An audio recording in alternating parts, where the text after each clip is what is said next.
Hello everyone, Italian Magic here, and today I'm going to be unboxing a Born of the Gods Fat Pack. So without further ado, let's get to it. Now, if you've never opened a Fat Pack, there's some cool things for collectors that come in a Fat Pack. So on the inside of the Fat Pack here, we've got this cool player's guide.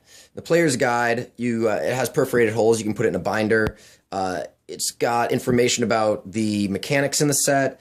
It's got some story information. It has a profile of the allied color gods that are featured in the set. And then it's also got some specific card reviews or information about specific cards. And it's got a full color catalog of every single card in the set, which is pretty neat if you're a visual person. You like to see all of the cards organized by color. So that's definitely one of the draws. It also comes with a card checklist. So if you're someone who likes collecting both the foils and the regular cards from a set, you can check off all the cards that you have in your collection. And it's a cool collector's extra. It's certainly something that is a draw to buying a Fat Pack.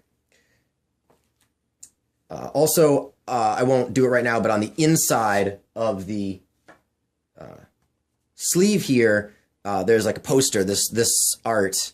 There's the full version of it that you can hang up on your wall. So that's another cool collector's thing.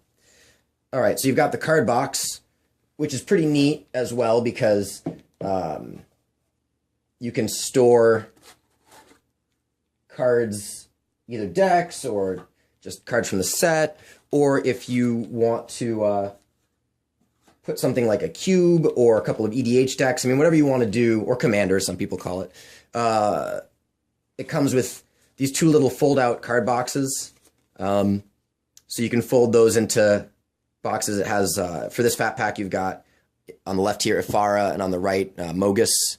And so that's kind of, again, there are a lot of cool collector's extras that you get. You get 9 booster packs. You get a spin-down life counter with the set's logo as the representation of 20. The number 20, and in this one you get white. The color you'll get is random, so you'll get either, white, blue, black, red, or green. So we've got the white one in this Fat Pack.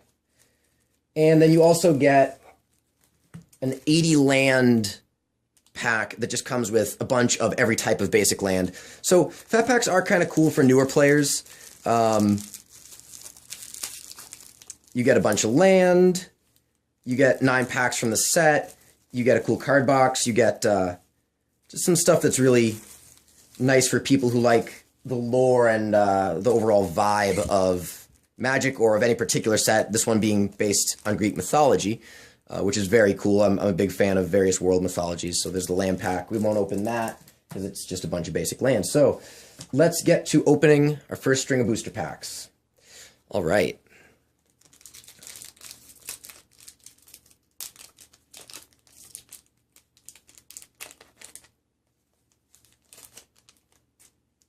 So, I won't really go through too many of the cards other than the commons and uncommons. I'll just show you one by one what's in here, though. We've got Nyxborn Wolf, we've got Floodtide Serpent, we've got Rise to the Challenge, we've got Griffin Dreamfinder, we've got Nyxborn Eidolon, we've got Nyxborn Shieldmate, Fall of the Hammer, Karametra's Favor, Oresco's Sun Guide, Stratus Walk.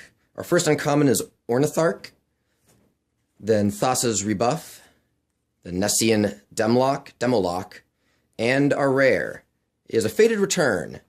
It's a cool card. It's 3 black and 4 colorless. It's an instant, put target creature card from a graveyard onto the battlefield under your control. It gains indestructible. If it's your turn, scry 2. This is actually a card that in a blue-black control deck was used against me in a recent draft very solidly. It's definitely something that can swing a game in limited.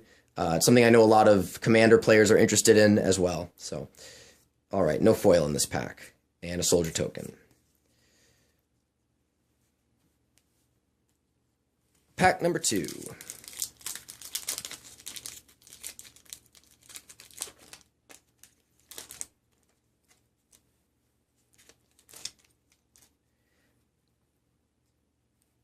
All right, so we've got Chorus of the Tides, Mortal's Ardor, Fearsome Temper, Servant of Timaret, Satyr Wayfinder, Faragax Giant, Grizzly Transformation, Nyxborn Rollicker, Sudden Storm, Aspect of Hydra. Our first uncommon is Shrike Harpy. We've got Archetype of Aggression. We've got, oh, Spiteful Returned. Nice. I am thinking of building a black aggro deck for Standard. When I get that deck put together, I will do a deck tech video on it. So this is a card that I am considering putting in the deck. And certainly would like a foil one of these. I bet it would look really cool, but that is an uncommon that I want to acquire 4 copies of. And we've got Fenax, God of Deception. Great. So we've got a Mythic already, and I got one of these at my first pre-release.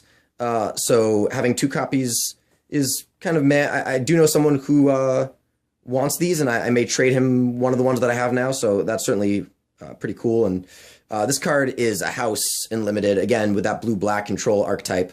Having an indestructible, actually, if you can activate his devotion, having 2 indestructible creatures along with, like, say, Fated Return, as I was just talking about, to continually mill your opponent in a 40-card deck format is pretty awesome. I won a game at the first Born of the Gods pre-release I did by milling my opponent out with Fenax Returned Centaur, just milling for like 10 a turn since I had like 10 toughness on the board. And no foil. Okay. And a wolf token. I am showing the tokens because there are a couple cool tokens in this set. We've got Kiyora's Emblem, as well as her Kraken, 9/9 Kraken tokens. And then furthermore, I'd like to collect the cat tokens that Brimaz makes. So there are some cool tokens in the set. So we've got, in this third pack, Forsaken Drifters, Revoke Existence, Nyxborn Wolf, Evanescent Intellect, Epiphany Storm, Servant of Timuret, Ferris Band Tromper, Asphyxiate, Fall of the Hammer, Cyclops of One-Eyed Pass. Our first uncommon is Ferris Band Raiders. Then we've got Ghostblade Eidolon, got Meletus Astronomer, and our rare is a Flame Wreathed Phoenix. Okay, so 2 mythics in a row. Getting 2 mythics in a fat pack is pretty cool. Admittedly, I mean, I really want Brimaz, another Kiora. I have 1. I also really want Xenagos, God of Revels. So it's unlikely we'll get another mythic in here, though we might. And certainly these 2 aren't the top mythics in the set that I wanted. However, this is still a cool card, and like I said, I think Fenax is something I can trade away very quickly. So any fat pack, since the average odds of a mythic are 1 out of 8 packs, getting 2 in a 9-pack fat pack is pretty sweet. This has flying. It's 3/3 for 2 red and 2 colorless. Its tribute cost is 2. As this creature enters the battlefield, an opponent of your choice may place 2 1/1 counters on it, +1/+1. And then when Flame Wreathed Phoenix enters the battlefield, if tribute wasn't paid, it gains haste, and when this creature dies, return it to its owner's hand. So certainly something I would play in limited. It may find a home in a constructed deck in Standard as well, and no foil. But one of the creepiest zombie tokens ever printed. I love the art on this. There we go. So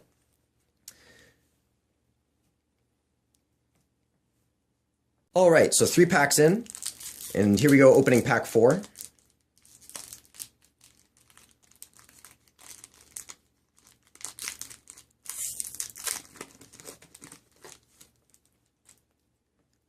All right, let's just get that out of the way. So we've got Revoke Existence, Nyxborn Wolf. We've been getting a bunch of Nyxborn Wolves. Evanescent Intellect. Although being a small set, of course, over the course of 9 packs, you're going to see a lot of duplicate or triplicate or even quadruplicate commons. Epiphany Storm, Servant of Timuret, Great Heart, Sudden Storm, Aspect of Hydra, Claim of Erebos, Deep Water Hypnotist. Our first uncommon is Reap What Is Sown. Then we have Airy Worshippers. Then we have Raised by Wolves, and our rare or mythic is a Satyr Fire Dancer. Nice. So certainly there's the potential for this guy to make it into a very burn-heavy standard deck. Right now, his ability is sort of unique. I can't think immediately of another card that does what he does, especially not attached to a creature. So the jury's out right now for me in terms of how useful he is, but cool card to have. And no foil yet. Okay. But we have a Centaur token. All right, now we've got our second stack of packs, so we have 5 more to go. In the middle of this stack, also, there is a player's guide insert.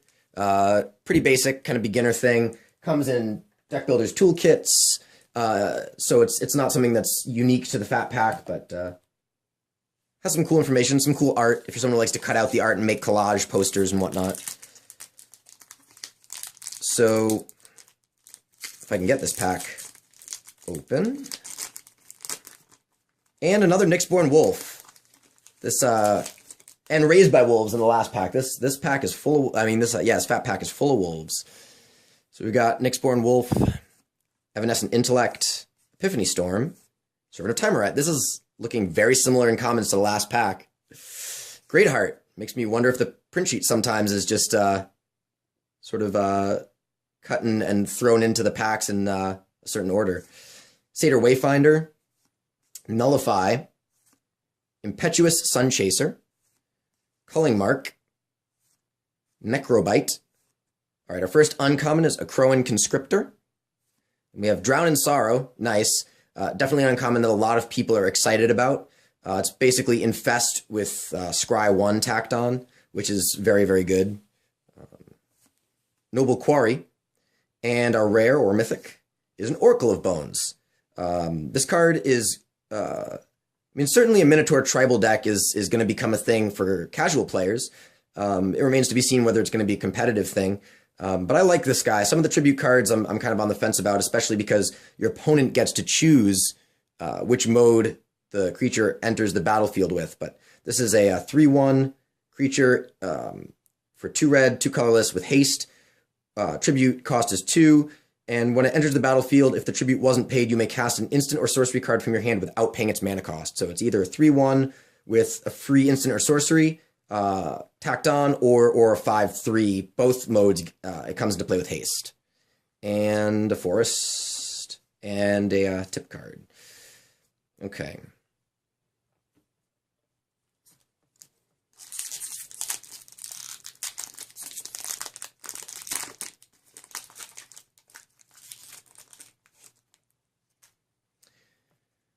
Got Nyxborn Triton, War Chanter of Mogus, Forsaken Drifters, Revoke Existence, Nyxborn Wolf, again, Evanescent Intellect, Asphyxiate, Acroan Skyguard, Reckless Reveler, basically Torch Fiend, and then our first uncommon is Sky Reaping, then Forlorn Sudama, taking the kids on a walk through the park. Some sort of weird, decrepit park. Glimpse of the Sun God, and our rare or mythic. Nessian Wild's Ravager, the green pre-release promo, except this is obviously not the foil pre-release promo art. And a foil, Aspect of Hydra. It's a common, but man, that art looks really cool. Yeah, there we go. Look at that. I mean, I collect foils for the art, so any foil card that I acquire is cool just for the art collector in me, and certainly the flowing robes and the Hydra heads that come out of those robes. That looks really cool in foil. And a mountain, and a bird token. A dove. Bird dove. So we've opened 6 packs, 3 to go.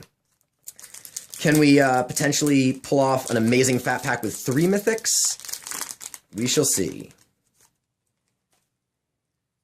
So we've got Faragax Giant, Afara's Radiance, Sphinx's Disciple, Setessan's Starbreaker, Forsaken Drifters, Necrobite, Sudden Storm, Kragma Butcher, Aspect of Hydra, Mortal's Resolve. Our first uncommon is Sky Reaping. Another Drown in Sorrow, very cool. A Ragemonger, again with the whole Minotaur tribal thing. This card is going to be one of the enablers that makes the aggressiveness of that deck possible. It's a 2/3 for a black, red, and a colorless. Minotaur spells you cast cost a black and a red less to cast. This effect only reduces the amount of colored mana you pay. And it says on the card, but this is important. For example, if you cast a Minotaur spell with mana 2 and a red, it costs 2 less to cast. It does not reduce any colorless mana in the Minotaur's cost. And our rare or mythic, another mythic, Champion of Stray Souls. So this is interesting because the two mythics that I was the least interested in acquiring in this set were Flame Wreathed Phoenix and Champion of Stray Souls. So on the one hand, we have a fat pack here with 3 mythics. 3 mythics out of 9 packs with 2 to go is pretty awesome. On the other hand, Brimaz, Xenagos, God of Revels, and Mogus, God of Slaughter are the 3 mythics that are certainly, along with Kiora, the Crashing Wave. I already have a copy of her, though. Those are the mythics that I think people would consider the chase mythics at the moment. But this guy is certainly going to be a card that a lot of people, I believe, will play in Commander. And I mean, hey, any fat pack that you buy with 3 mythics in it is beating the odds, so that's pretty cool. And no foil. And a rarity card. This is kind of interesting. It shows you the color code for the 4 rarities. Kind of neat. 2 more packs to go. 3 mythics down. Can we get a 4th? The gods only know. So we've got Revoke Existence. We've got another Nyxborn Wolf. We've got another Evanescent Intellect. We've gotten a bunch of both of those cards in this box. And Epiphany Storm. And Servant of Timerat. In that exact order now in multiple packs. Very weird. Fall of the Hammer. Cyclops of One-Eyed Pass. Crypsis. Culling Mark. Archetype of Imagination is our first uncommon. I already have a copy of this, but certainly this is going in my Esper Oloro commander deck, and I would love a foil one of these. But this is probably my favorite of the archetype cycle. I think a lot of in fact, all of the archetypes have merit in different formats or different deck styles, but this is probably my favorite. Very cool. Another Crowan Conscriptor. We got another one of those earlier in the Fat Pack. Dawn to Dusk. We haven't seen that card yet. And a rare or mythic is a Courser of Krufix. Nice. So I already have one of these guys, but certainly one of the non-mythic rares in the set that people are very interested about. It's kind of like an altered Oracle of Moldiah. Of course, it's a bit different in that it doesn't allow you to play extra lands per turn, but its toughness is better. It's got a 4 toughness instead of a 2, so obviously it is good in green or green-red or any sort of mid-range deck in which you want to power out big, powerful creatures and be able to hold off aggressive decks early on in the game, which when a land enters the battlefield under your control, you gain 1 life thing helps with. And that this is an interesting thing to note, is that's basically landfall for those of you who are playing during Zendikar block. That's an ability that whenever a land enters the battlefield under your control, a permanent with landfall gets a certain trigger unique to that card, or at least it's not like an across-the-board trigger. It's something that card has, like gain 1 life, or play a spell for free from your hand, or something like that. So this is basically landfall without the name. Cool card. And a foil Hunter's Prowess, a foil rare. That looks awesome. So like I said, since I collect foils, doesn't look as awesome on the video. In person, like all of the armor and the sword just stick out so beautifully. It's a card that I may play in Commander. It's certainly not one of the rares that would be financially an amazing pull in foil. I saw someone open a booster box that had a foil Spirit of the Labyrinth, which is pretty cool. But this Fat Pack had 3 mythics, a foil rare, and 1 pack to go. So I would say this is a pretty exciting Fat Pack to open. At least I'm excited, and that looks great. Okay. And a wolf. To round out the wolf theme, we've got like a ton of Nyxborn wolves now, wolf token, and raised by wolves. 1 pack to go.